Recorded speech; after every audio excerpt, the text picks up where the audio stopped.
नमस्कार मंडळी. आषाढी एकादशी निमित्त तुम्हाला खूप खूप शुभेच्छा आणि माझ्या रंगीताच किचनमध्ये तुमचं अगदी मनापासून स्वागत आहे. तर उपास म्हणले की आपण बनवत असतो खिचडी किंवा आपलं ठरलेलंच आहे वरईचा भात आणि शेंगदाण्याची आमटी. लईत लई म्हटलं तर आपण बनवत असतो साबुदाण्याचे वडे. तर मी आज थोडंसं काहीतरी वेगळं बनवायचं ठरवलंय, तुमच्याबरोबर ते शेअर करते. तुम्ही व्हिडिओ शेवटपर्यंत नक्की बघा. चला आपण साहित्य पाहून घेऊया.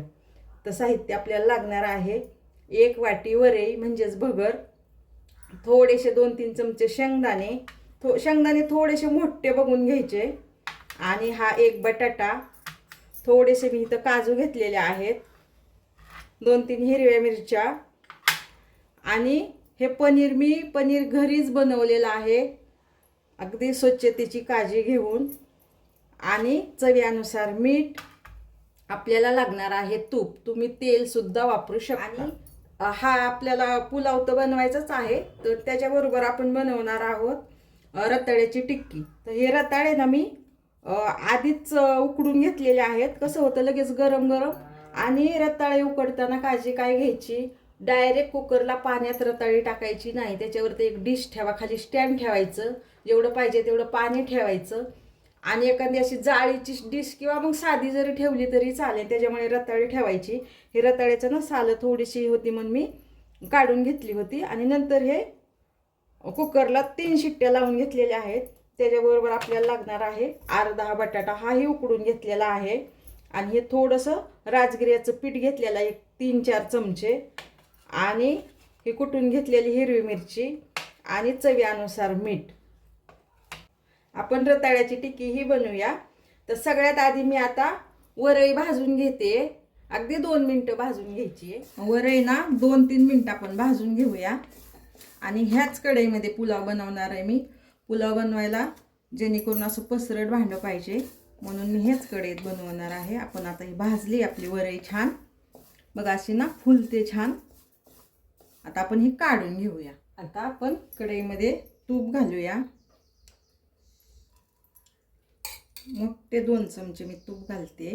आपल्याला थोडेसे पनीर आणि काजू थोडेसे आपल्याला फ्राय करून घ्यायच्यात. काजू फ्राय करून घेऊया. थोडासा रंग बदलून घ्यायचा आहे, खूप जास्त नाही ह्याला फ्राय करायचे. हे बघा असे आपले काजू छान फ्राय झालेले आहेत. आपण काढून घेऊया. आपण हे शेंगदाणे थोडेसे फ्राय करून घेऊया. पाहू शकता तुम्ही, बघा आपले शेंगदाणे हे मस्त असे, शेंगदाणे असं थोडंसं असं फुटला ना, हे बघा असा, तर समजायचं की छान आपला फ्राय झालेला आहे. आता आपण हे काढून घेऊया.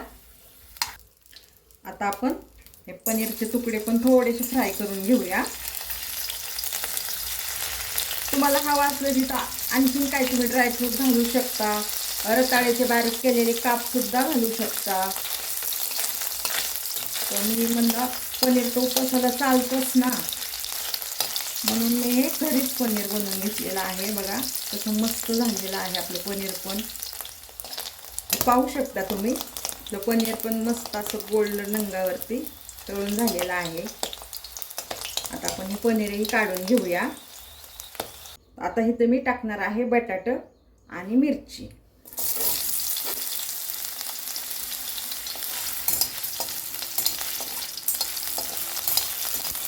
बटाटा आपल्याला छान थोडासा रंग बदलेपर्यंत असा परतून घ्यायचा आहे, आणि लगेच हिरवी मिरची ह्याच्यामध्ये टाकायची. आधीच हिरवी मिरची टाकली ना, मिरची मी थोडीशी कुटून घेतलेली आहे, त्याच्यामुळे ते ठसकू शकतं, म्हणून मी थोडासा बटाटा आधीच असा करून घेणार आहे. हे पहा आपला बटाटा ही छान परतून झालेला आहे. आता ही तुम्ही घालते, मी मिरची ना वाटून घेतलेली आहे. तुम्हाला हवी असेल तर तुम्ही कट करून घालू शकता. तुमच्याकडे तिखट किती कमी जास्त खाल्लं जातं त्या हिशोबाने तुम्ही मिरची घाला. आम्हाला तर थोडीशी अशी झणझणीतच लागते, म्हणून मी मिरची कुटून घेतलेली आहे. हे 2 मिनटं आपण परतून घेऊ, आणि ह्याच्यामध्ये आता आपण पाणी घालूया. तर पाणी आपल्याला ज्या वाटीने आपण भगर घेतली ना, त्याच वाटीने आपल्याला 2 वाटी पाणी लागणार आहे. तर हे पाहू शकता तुम्ही, 1 वाटी आणि ही 2 वाटी.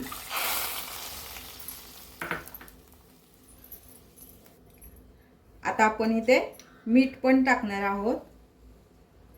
चवीनुसार मीठ टाकायचंय.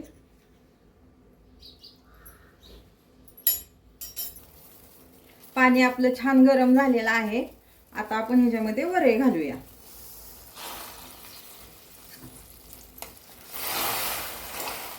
असं चमच्याने फिरून घ्यायचंय.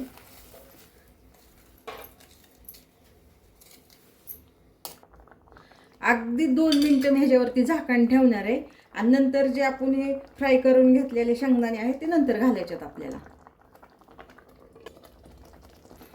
बघा 2 मिनिटं झालेले आहेत. आपण आता घालूया हे तळून घेतलेलं पनीर, शेंगदाणे आणि काजू आणि व्यवस्थित ह्याला मिक्स करूया आणि झाकण ठेवून परत 1 मिनिटासाठी बारीक गॅस, तसं तर बारीक गॅसवरतीच केलेला आहे, परत बारीक गॅसवरती आपल्याला 1 मिनिटभर ठेवूया. आपला पुलाव तयार होतोय तोपर्यंत आपण रताळ्याच्या टिक्कीची तयारी करूया. आता आपण हे रताळ्याची टिक्की बनवूया. तर आपल्याला हे सगळं असं बघा हे पावभाजीच्या ह्यानी व्यवस्थित असं मॅश करून घ्यायचंय. हे बघा असं व्यवस्थित मॅश झालं पाहिजे ना आपलं हे रताळं. अशा पद्धतीने आपण सगळे रताळे मॅश करून घेऊया. आपले रताळे मॅश करून झालेत. आता आपल्याला हा अर्धा बटाटा पण ह्याच्यामध्ये ॲड करायचा आहे आणि हा हे असं मॅश करून घ्यायचा आहे. तर आपला रताळा आणि बटाटा मॅश करून झालेला आहे. ह्याच्यामध्ये आता मी घालणार आहे राजगिऱ्याचं पीठ. राजगिऱ्याचं पीठ आपल्याला थोडंसं घालायचं आहे, खूप नाही, म्हणजे बाइंडिंग येतं व्यवस्थित. हे बघा. आणि ही कुटून घेतलेली हिरवी मिरची आणि 1 चमचा हे शेंगदाण्याचं कूट थोडंसं जाडसर केलेलं आहे. हे बघा. आता आपण ह्याला मिक्स करून घेऊया आणि लागणार आहे आपल्याला चवीनुसार मीठ.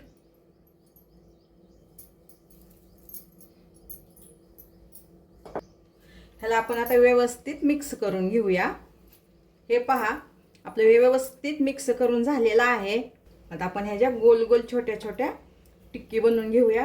ह्याच्यात तुम्हाला हवं असलं तर तुम्ही जिरं पावडर टाकू शकता, आमचूर टाकू शकता, साखर पण टाकू शकता. तुमच्याकडे जर उपासाला खाता असतील तर तुम्ही नक्की टाका. आणि अशा पद्धतीच्या बघा आपल्याला अशी टिक्की बनवून घ्यायची आहे.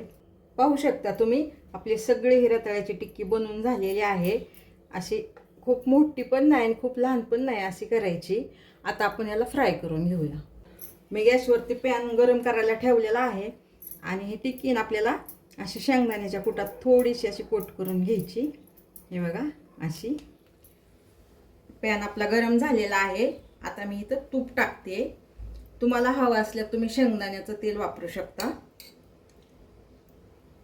आता छान हे तूप आपल्याला थोडं गरम झालं, ह्याच्यामध्ये आपण सगळ्या टिक्क्या टाकून घेऊ शकता तुम्ही. अशा पद्धतीने जेवढ्या मावतील तेवढ्या 4-5, खूप असं दाट पण नाही टाकायच्या, मग आपल्याला त्या पलटी करता येणार नाही. जपून करायचं, हाताला चटका नको बसायला.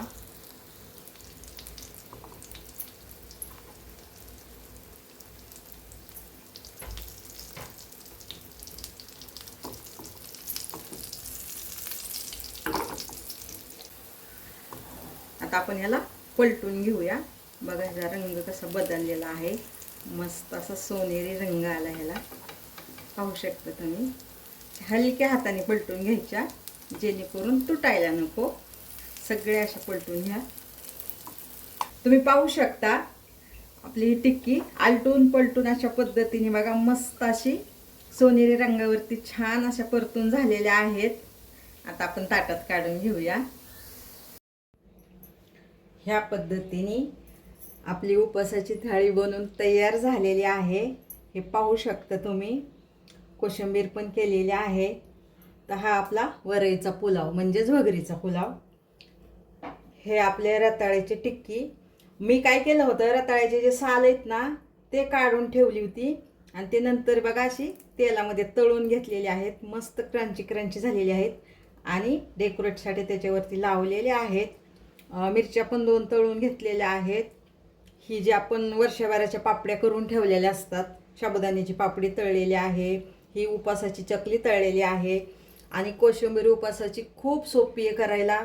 1 वाटीवर दही घेतलं, अर्धी काकडी खिसून घेतली, चवीनुसार मीठ टाकलं, 1 मिरची बारीक कापलेली टाकली, थोडेसे शेंगदाण्याचे दाणे आणि थोडी साखर. आपली कोशिंबीर ही बनवून झालेली आहे. अशा पद्धतीने तुम्हीही मस्त मध्ये असं उपवासाचे पदार्थ बनवा, खायचा आनंद घ्या.